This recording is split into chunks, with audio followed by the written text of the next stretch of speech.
Hey everyone, it's Jesse here, and this is again take 2. My first video, I went on and on too long, and when I do make a huge video or a long video like that, my computer it stops at the upload like halfway through, and I'll wake up and have to re-upload it, and it takes all fucking day. So I'm going to skip everything, like a whole section of stuff that I talked about. Okay, the first thing I'm going to talk about is my mom. We had a death in the family she married into, so it wasn't blood to us, but the funeral was today. I'm not good with funerals, so I didn't go, but my mom did, and by the time she got back here, she was gone a long time, so I figured she stopped at a friend's house or something, or stopped at her husband's house. I know she when she got back here, she had at least 1 beer to drink, if not 2. I don't know how many. She weighs like 105 pounds, so it don't take much for someone that small to get wasted on just a couple of beers. Especially if they're a drinker and they've been drinking for many, many years. So my stepdad had an appointment a few days ago, and they did a dye test to test his heart strength. His heart is working at 50 to 60% now, and it was way, way, way low, like 10% or 12% or something like that. Well, now Mom is no longer his caregiver. She did promise the social workers and the hospital that as long as his heart was working at 10%, that she would take care of him, bill-wise and physically be there for him. Now that we know his heart's working at 50 to 60%, he no longer has to wear the heart monitor that shocks him if his heart goes below so much or whatever. He no longer has to wear that, so, and he's free to return to work and free to do whatever he wants to do. So now she's no longer his caregiver, and she's gonna have the food stamps, her name taken off the food stamps, put it into his name, so he's single only, just him. She's going to get her own food stamps in her own name, single. She's decided that she is going to definitely move in here and change her address to this address. Well, the middle, which is, I'm not going to tell you the address, but she's going to change her address.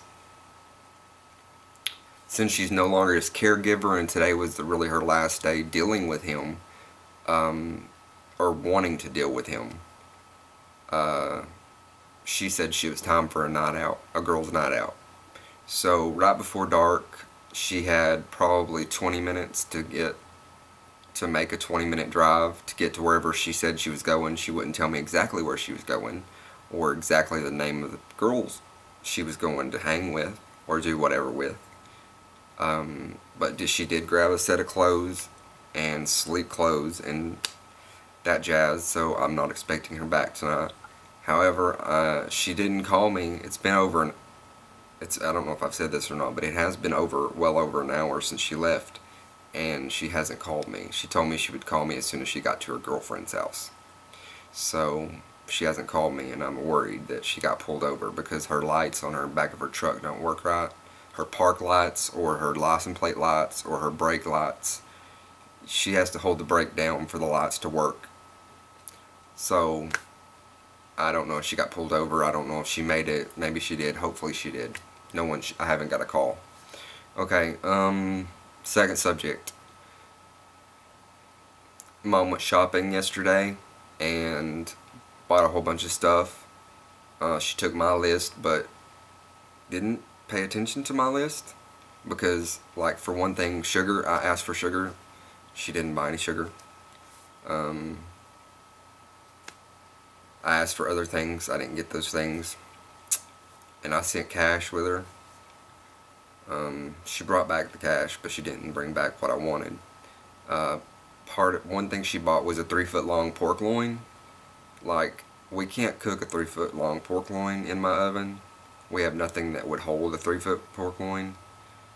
And so she's going to have to cut it up, put some in the freezer. I don't know what she's going to do with it, but she passed out last night, and I had to take it from the ice chest, which is what she brought it home in. She went shopping, took the ice chest with her, and got ice and put all the meats in it, whatever. I had to take it out of the ice chest and put the meats into my refrigerator. So that was a task, because I had to rearrange the whole refrigerator to fit everything she bought. Some things she bought that I don't particularly like. You know, most of you know I've had weight struggles all my life. I've lost a lot of weight. I used to weigh 240. You stay away from fast food, you stay away from junk. Well, she bought a lot of junk. Chips, candies, this and that, this and that, and this and that. Well, stupid me, I have this bad tooth, and stupid me, I laid there in bed and tossed and turned for an hour, which I normally do anyways, before I fall asleep. I wanted an orange slice. She bought them gummy orange slices, and I told myself I could have 6, because 3 of them is 130 calories. I told myself I could have 6. Well, I didn't even get to 6, because on my 4th or 5th one, stupid me, I slung it. I was chewing back here. Well, it come up to the front, and I bit down, and it broke my tooth off with the gummy candy. Talk about horrible pain. Horrid pain. Like unbelievable pain. And then I didn't know that I had broke my tooth off. I just thought I had hurt it, and I continued to chew and swallow. So I swallowed the top part of my tooth, the good part that wasn't bad, that broke off. Anyways, the pain today is well below. It's really weird. The pain that I have now in my tooth is 10 times less than the pain I had 3 days ago, when I had the top part of my tooth that was the good part still on there. I had to take ibuprofen. I've been having to take ibuprofen for the pain, for my tooth pain. But now that that piece is gone, I haven't had to take anything today. It doesn't hurt at all. It just blows my mind. I have no idea why. Maybe because I prayed to the gods for it not to hurt, because when it broke, it really hurt. So I didn't want that pain again, so I prayed to the gods, and, well, they answered my prayers so far. Okay. Third and final subject, to see how long this is. Make sure it's not too long. Good. By this time, I was already at 14 or 15 minutes on the last video. My third subject and final subject is Mr. McJuggerNuggets and BigBrudda on YouTube. Now, I haven't watched them long enough. I haven't been a subscriber to them long enough to discern whether or not their videos are fake, semi-fake, real, semi-real. Is it partially scripted? Did they decide what they're going to do before they do it? Or is it all real? I haven't been able to discern that because I haven't been watching for very long. Well, his dad kicked in his door last night. He posted a video where his dad kicked in his door and then kicked him out of the house. Somebody commented, I commented that that was a little bit too far, or something like that, to that effect. And somebody had commented, don't you know they had to take the pins out of the hinges for that door to be kicked in that easily? And I got to thinking, how would you kick in a door and it completely come off its hinges so easily? Was his dad have super strength? It didn't break the door. The door just blew in, fell in. So the pins must have been removed. So that makes me think that it's satire. Somewhat satire. He posted a video today and it was an emotional video where he was breaking down because he had to move into his Uncle Larry's RV, and he felt like he didn't have anybody on his side, and he started crying. Now, I don't like that. If this is satire, if it's partially satire, partially real,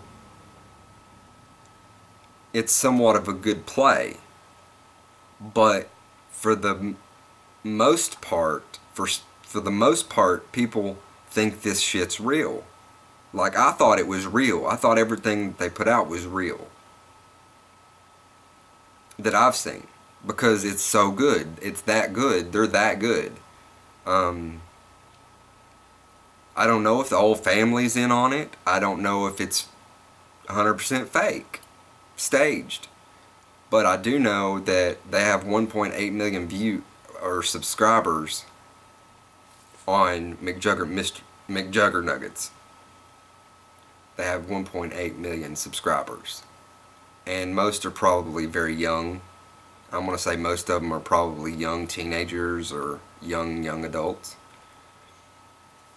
So if anybody out there that's been watching them since they started YouTube, can you give me some info that I don't have? And I can't go back and watch their old vlogs, long ass vlogs, you know, lots of videos. I can't go back. I ain't got the time to do that.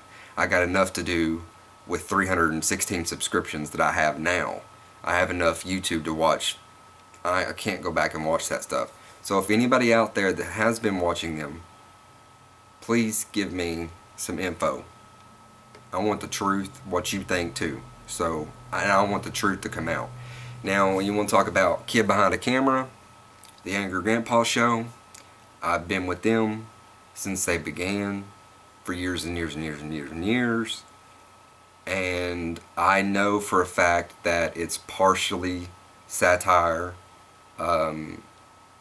Millions of people know that it's not 100% real, that some of these things that they put out are staged, but that's their content.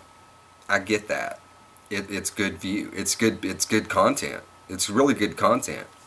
But I know what to expect, etc., etc. I know how to comment, etc., etc. I know deep down that, like right now, I know Grandpa's not living in a fucking tent because his son just bought him a brand new house. So I know he's not living out in a tent in the weather, in the rain, in South Carolina or wherever. I think that's where they live. So I know it's partially satire with Kid Behind a Camera and the Angry Grandpa Show. It didn't used to be. I think it used to be, like, some of their videos were 100% real. Grandpa just tripping out like a freak. Because supposedly back then he was needed to be on bipolar medication. So, and he's not now. So, anyways, give me some information on McJuggerNuggets. I need information on McJuggerNuggets. So, whatever information you have, please give it to me in a comment. Give it to me in a private message. Give it to me on Facebook. Give it to me on Twitter. Direct message me on Twitter. Anything like that. Just give me some information on McJuggerNuggets, because I've got to know. Because his emotional video today pulled on my heartstrings because of the way what happened. And I have kind of been through the same thing. Not the exact same thing, but I have been through some of the same shit that he goes through with his psycho dad, supposedly. So I'd really, really like to know, is it partially real? Is it partially fake? Just give me some info. Alright. Peace, you-ins. I love you, and I'll see you on the next round.